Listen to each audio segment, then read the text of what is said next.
You're listening to the Good Question Podcast with Richard Jacobs. Our goal is to make each of our guests exclaim, that's a good question. I don't know the answer. Because when that happens, it means you, the listener, may be inspired to learn more beyond the interview and to ask great questions yourself that lead to new insights. In this podcast, we cover historical and current anthropology, comparative religion, and history. Welcome, and let's get started. Hello, this is Richard Jacobs. Today I have Craig Goldberg. He's a relaxation expert. We're going to talk about the use of sound, vibration, and frequency to help people relax. So, Craig, thank you for coming. Grateful to be here. Thank you. Yeah, I immediately started thinking, Tibetan bowls and, some of those audios on YouTube that are for relaxation, your inner eye and all that stuff. But tell me a bit about your background first, and then we'll talk about your protocols.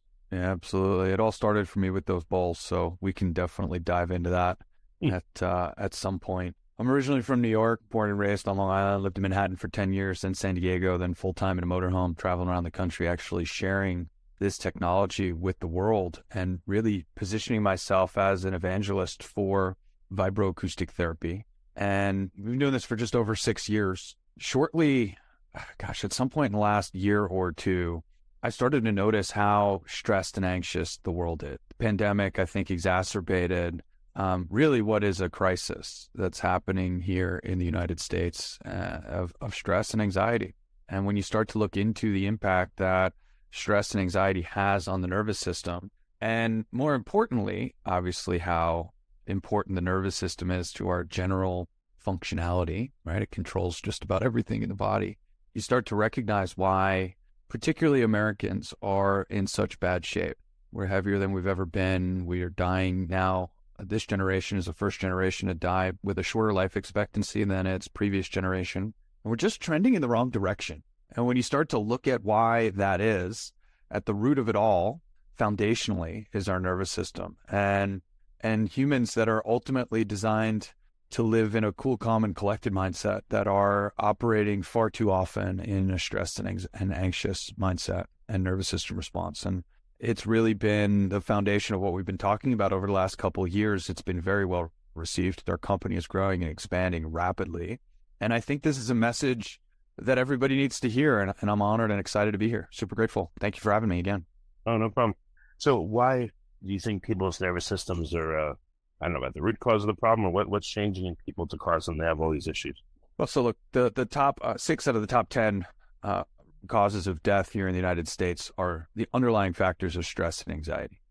They obviously appear and represent on a hospital document much differently, but ultimately at the core is stress and anxiety in a nervous system response that is designed to get us out of trouble. It was designed, it's fight or flight.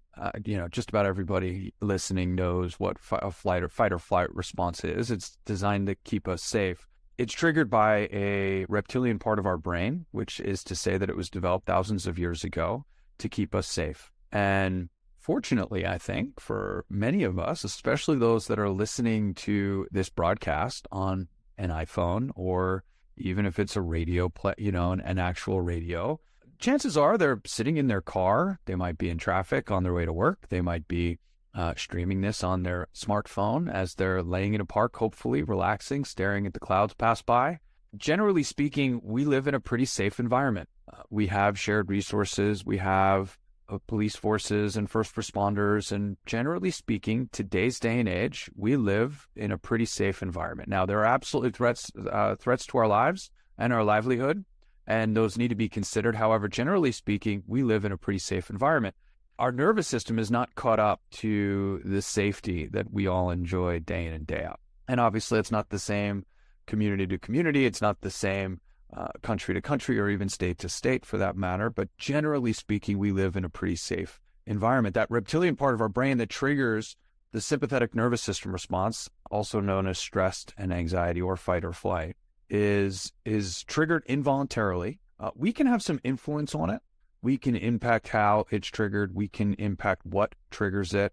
But generally speaking, when the nervous system interacts with the world around us and notices and identifies a threat, it reacts and it puts the body into a sympathetic nervous system response. And that sympathetic nervous system response does a few core things that are worth mentioning. There are many others, but there's a few core things worth mentioning. First of all, as soon as your nervous system identifies a threat, and we could talk about how that happens, but generally speaking, it surges cortisol and adrenaline into the bloodstream. The cortisol makes you hyper-present and focused on the matter at hand. The adrenaline diverts energy from core functionality in the body to the major muscle groups of the body, giving you the ability to fight or run.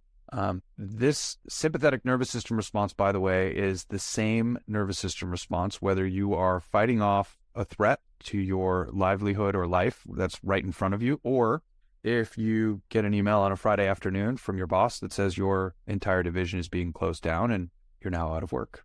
That out of work is certainly a threat to your livelihood. It's your income. It's your, right? It is absolutely a threat to your livelihood. However, it's not the same threat as a physical threat in front of you. And yet it's the same response from the body, the cortisol, the adrenaline.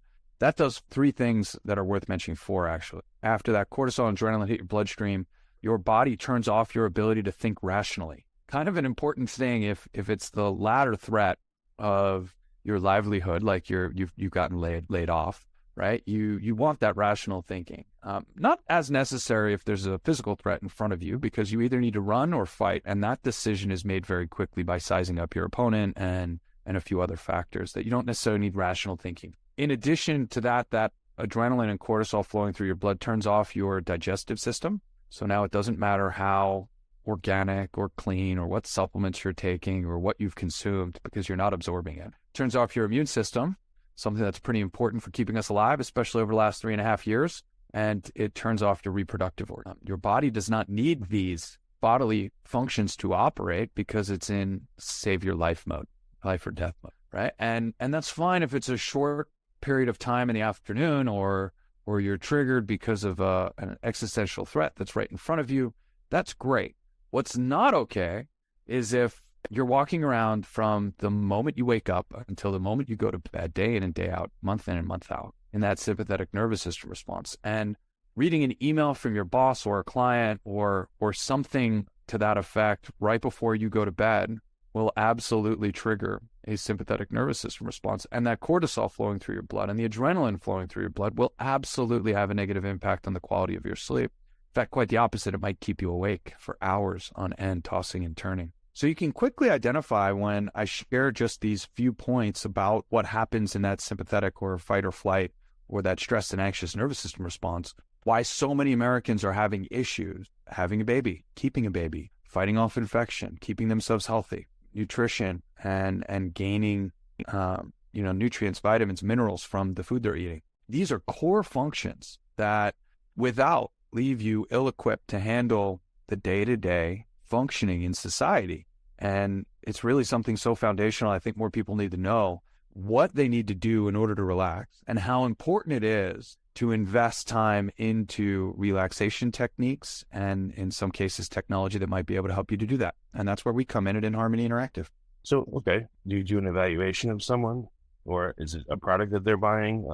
Again, is it so inHarmony Interactive, yeah, absolutely. That's fantastic. So yeah, we make technology that helps the body relax. We make what we call, the formal body of research is called Vibroacoustic Therapy. Vibration, acoustic is sound.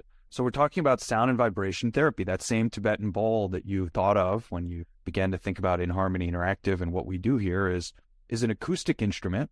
We make digital delivery systems for sound and vibration to the physical body, and it's a much more amplified experience than that Tibetan singing bowl that I have here in my house and I absolutely love. But in order to experience the benefits of that Tibetan bowl, you need to play it, or you need to bring somebody in to play it so that you can relax. And I really wanted something that could one button push, and I could have that same therapeutic experience, because that Tibetan bowl is amazing for bringing your body into what's called harmonic resonance with the frequency that it produces. But I wanted something where I could turn on, lay down, and enjoy. And that's the inHarmony Sound Lounge. And then we also have our inHarmony Practitioner, which is designed to augment body work with vibrational therapy. And we also have our meditation cushion. All three of these pieces of technology are designed to play music. And we have a media company, inHarmony Media, which makes and manufactures and produces what we call music meditations that you can play either through our technology or just through a set of headphones or a Bluetooth speaker by downloading the app through the App Store, and you'll have instant access to just over 140 or so music meditations that can guide the mind, body, and spirit into a deep, relaxed state. Well, I see some on YouTube that, I don't know, they say, oh, this one cleans the kidneys, or this one, helps your third eye. And I don't know if you guys have tailored type of music, or is it just relaxation, deep relaxation, study music? I've seen a whole bunch of these things on YouTube. What do you guys have, and what do you think of the stuff that's on YouTube? Is it BS, or is it actually useful? No, I think it's incredibly useful. The long and the short of it is the intention that you put into the experience trumps everything else. So while sound and frequency is powerful, and there have been lots of studies on that's the formal body of research that I study is VAT, or Vibroacoustic Therapy. And the formal body of research goes back just over 40 years to the late 1970s, where a gentleman by the name of Olav Skill began to study specific frequencies and their impact on our physiology. And this body of research has obviously expanded since and continued to grow. But these frequencies do impact different parts of our physiology, and they can direct energy towards different aspects of our overall health and wellness, whether that's chakra systems that are opening and closing, or physical vibrations that resonate with different organs or different parts of the body. The body interprets lower frequencies through the bigger muscles in the body and higher frequencies through the smaller muscles in the body. So just by focusing energy on that, you could stimulate different aspects of your physiology using different frequencies. And this can help with circulation. It can help with detox pathways through lymphatic drainage. It can help improve recovery times. It can have a variety. It's antispasmodic. Vibroacoustic therapy is scientifically proven to be antispasmodic. So if you have muscles that are twitching around in your body and spasming, vibroacoustic therapy can help to ease that spasming, and in some cases stop it completely. So there are a lot of really powerful aspects to sound and frequency. When you start to look into the impact that sound and frequency has on our physiology, on our nervous system, that's one thing. On our brain is another.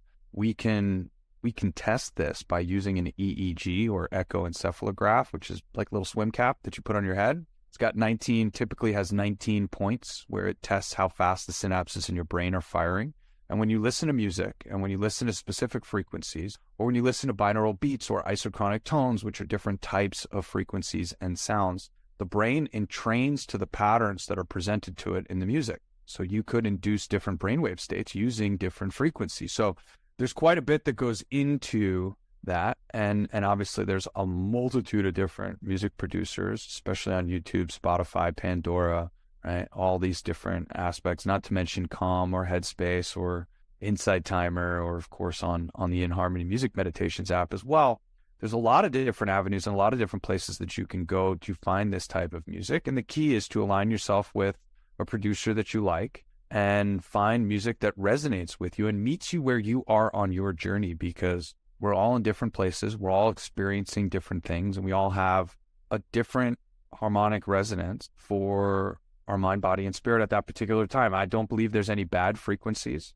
I don't believe there's any one perfect frequency for all, because we're all in different parts of our life cycle. We're all in different parts of this human experience. It's really interesting when you start to dig into the science and the research. So what are some of the products that you offer? What are some of the specific areas they target, and what will the sound like? I guess a brief description. What's an example? Yeah, absolutely. So we have 3 different products. The inHarmony Sound Lounge is our flagship product. The inHarmony Practitioner is designed to augment body work with sound and vibration. And the inHarmony Meditation Cushion is designed to help you reach deeper meditative states using sound and vibration in more of a smaller footprint or form factor, like a meditation. All of our technology uses something called a tactile transducer, which is a fancy word for half of a speaker. Not exactly, but generally speaking, it's the magnet that is included inside the driver of a subwoofer.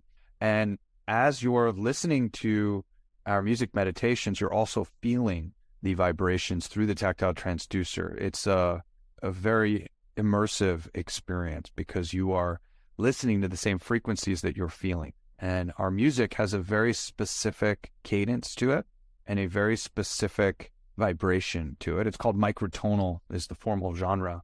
And it has long pole drone notes. Think of like a bass guitar instead of a kick drum. And these frequencies, when the body is presented with them, the body entrains to these vibrations. And when you're listening to the same frequencies that you're feeling, it creates this three-dimensional, fully immersive sound experience that makes you feel as though you're inside the music. Because when you're sitting on the meditation cushion, you've got the tactile transducers underneath your root, and then you're either listening through the built-in speakers or through headphones. And the mind interprets this as a fully immersive experience because it's feeling the same frequencies that you're hearing. And it creates a very unique delivery system for what we're doing. And it really, you tune out. I mean, your body basically becomes slightly overwhelmed by the experience and drops in to that meditative state, which is alpha or theta brainwave state. And in that state, we have no concept of time. Typically, our eyes are closed and we are simply lost in the music, which is exactly what we're going for. We say on our website, say goodbye to a distracted mind, which is a little bit of a misnomer. We're distracting your mind with music and vibration. Could someone use this while they're driving? Obviously, you don't want one that'll put them to sleep and kill them. It depends on the human. I typically don't recommend it, but there are certainly people in our network that do tell us that they listen to it while they're driving, or they'll turn it on when they're in traffic, particularly those living in LA that are particularly fed up with being in traffic yet again. So yeah, I typically don't recommend it, although for many of us, our car stereo system is the most immersive and most powerful, right? I certainly recommend using it in the car, however, not necessarily while you're driving, or could be, dropped into a deeper meditative state. That's not ideal while you're driving. Right, but one that you would use for studying, why couldn't that be used, let's say, for driving? If it improves concentration and focus, maybe it would help you driving, where you not focus on those kinds of sounds. It's a little bit of a misconception that music helps you to focus. Music, if you're able to listen, when you look at the science and the research on studying while listening to music, it's only recommended if you're able to listen to the same music when you're taking the exam and trying to regurgitate that information, because that's how the brain actually records information and memories. When you record a memory, your brain records your five senses at the same time, what you're hearing, tasting, feeling, smelling. So it's really only advisable to listen to music if you can listen to music during the exam or when you need to bring that information back. Music can absolutely... It does nothing, or what happens? It's not going to have as great of an impact. It does have some of an impact because, again, you're distracting your mind. Your subconscious mind is processing something like 4 billion stimuli per second. Let that set it. I mean, 4 billion stimuli per second is the amount of inputs into your brain at any 1 second between your five senses and throughout the brain itself. That's obviously way too much information. The conscious mind handles 4 bits of information per second, 4 versus 4 billion. So when you're listening to music while you're studying, you're simply calming a lot of those senses. Again, depending on how loud the music is, you might be feeling it as well.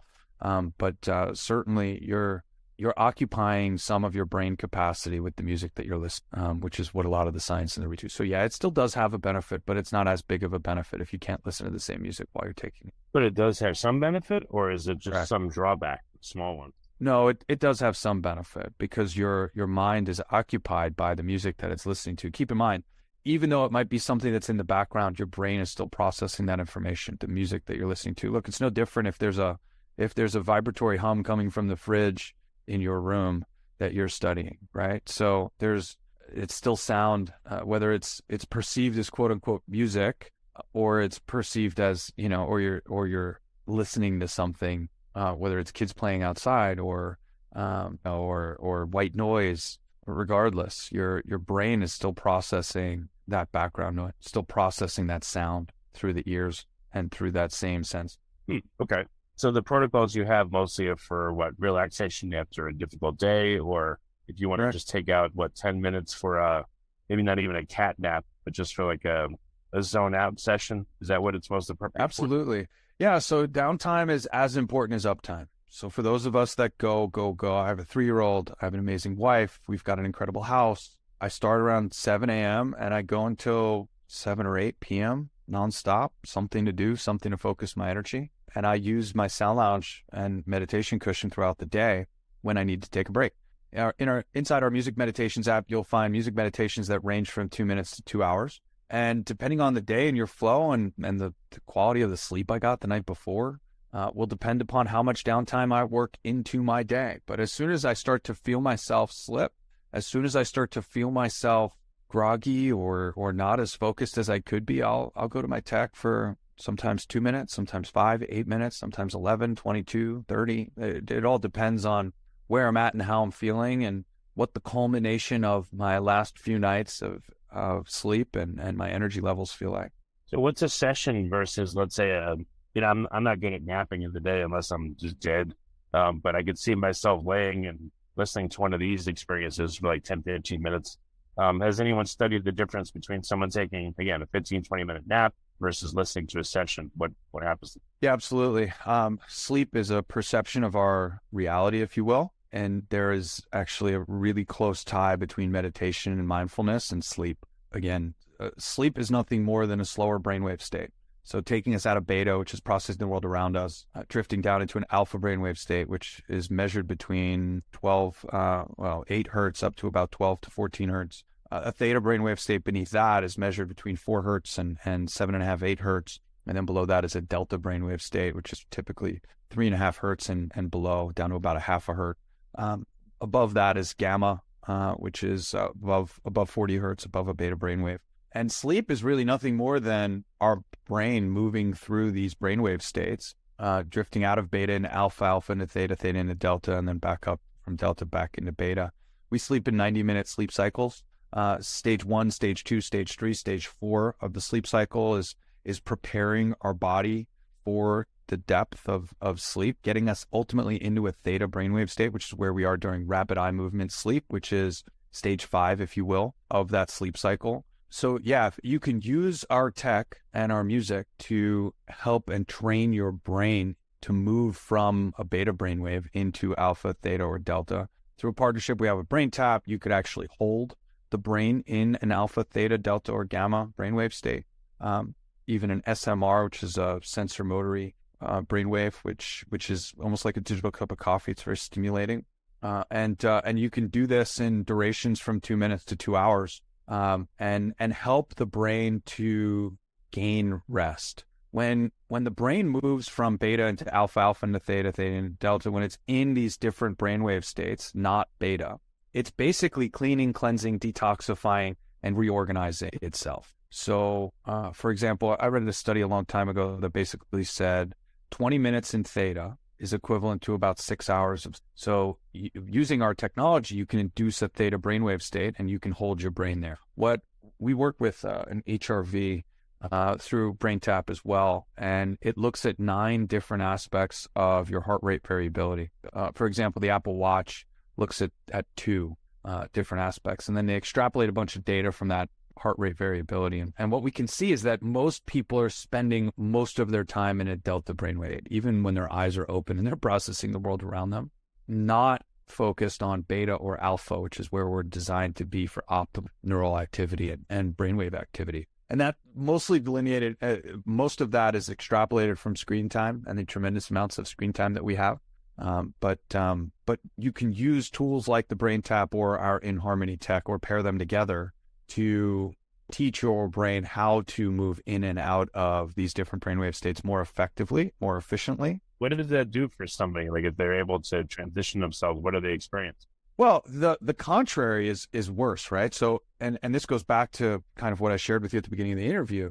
If we're walking around in a sympathetic nervous system response, then we are ill-equipped to handle the day-to-day trials and tribulations. Likewise, if your brain is not operating as efficiently and effectively as it can, you're going to experience brain fog. You're going to experience an inability to get high quality sleep. And I'm not talking about not having, like my 3-year-old climbs into my bed right now at 2:00 in the morning. It's a new phase that she's been going through over the last couple of weeks. And before that, she was sleeping 12 hours a night. Now I wake up in the middle of the night and then I toss and turn a little bit while she sleeps next to me, right? I'm not getting the same quality sleep that I was getting. The technology isn't necessarily going to help with that, although it can help you more efficiently fall back those deeper brainwave states. But it appears differently for lots of different people. Generally speaking, you're not going to feel on. You're not going to feel yourself. You're not going to feel well rested. You're going to feel discombobulated or a little lost, a little frazzled. I mean, there's lots of different ways that this can show up in your day-to-day life if your brain is not optimized. And that's most Americans, by the way. Most of us are walking around not optimal. And there's lots of different technologies that can help you with that, not just what we do here, but regular meditation is key to that. Teaching your brain how to move from beta into alpha, alpha into theta, theta into delta, how to reach those deeper meditatives. We're a culture that prides itself on being busy. We're a culture that prides itself on being nonstop. I even find myself drifting into that belief and sharing it as a badge, right? A rite of passage. How you doing? I'm busy. Fantastic. Okay, cool. Downtime is as important as our uptime. In other words, giving our brain and our body an opportunity to rest, to rejuvenate, and to restore itself is really important. It's an important bodily function. And most Americans will tell you that they're not sleeping well, that they don't sleep soundly through the night, that they're not getting more than 3 to 4 hours. And that's a very big problem for the way your body is designed to operate. And it will lead to disease. It will lead to your body breaking down prematurely. It's really something that's foundational to the overall function of the body and the brain and the nervous system. So what are some comments from users as to the different, soundscapes that they could listen to? What are those told you as feedback? Yeah, the feedback is phenomenal. I'm very fortunate. This is very much a passion project for me. I mean, obviously it's a business that needs to sustain itself. But generally speaking, it's the testimony and the feedback that we get from our clients that keeps me charging forward. And pushing forward. All the testimonials that are on our website, inHarmony.com. You can look for the reviews tab at the top. Those are all legitimate, authentic, and from our user base. Folks talk about feeling relaxed. Any of them jump out at you? I mean, there's a bunch. I mean, there's testimonials that I get that I can't publish because they make claims or because they talk about a 3-word agency recognized disease states, and that voids my ability to use it because it's interpreted as a claim. But yeah, I mean, I've got folks that have been on edge for years, that have had some of the most heinous traumatic experiences in their earth walk, and they don't feel themselves, and then they get access to my technology either through one of our affiliates or through a practitioner in their community, or they make the purchase based on what they read and saw about what we do or heard on a podcast like this. And I get the emails from them that talks about them finally feeling themselves again. How grateful they are that they're finally able to rest and relax. How grateful they are that they're showing up better as parents and spouses and loved ones and have finally found a way to feel like themselves. And they range from, we just got another testimonial review today for our meditation cushion, and it basically says that it outpaced their expense, that it completely outpaced, actually it's 3 words forward. Cynthia says exceeds her expectations, 5 stars. Although it's published, it's on my website, right? We get feedback from our clientele on a regular basis talking about the impact that it has on their physiology and backing up exactly what I'm sharing, how powerful our tech is and how much it helps them to relax.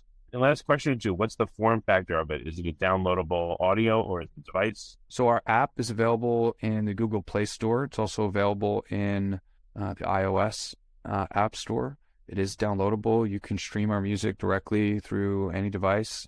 It's designed specifically on the Apple side for the iPhone. However, newer iPads and iPods can play and download the tech and play it without issue. Once you've downloaded our app, then you can decide how you're going to listen to the music, whether it's through headphones, a Bluetooth speaker, if you're going to make the investment for the inHarmony meditation cushion in which you are sitting upright in an ergonomically designed cushion. You can see that on our website, inHarmony.com, and then just go into the shop tab and looking for the inHarmony meditation cushion. Then or the inHarmony practitioner, which is specifically designed to go on top of a massage table and you are laying down, face down with a face cradle, or on your back. And then the inHarmony Sound Lounge, which is ergonomically designed to have you laying down as well. And that's our most powerful. It's our flagship product. 4 transducers, a 300-watt amplifier, Sennheiser headphone, dual density foam. It's really soft and comfy and very relaxing. Okay. Well, very good. So what's the best way for people to start business? Store, website, and other ways?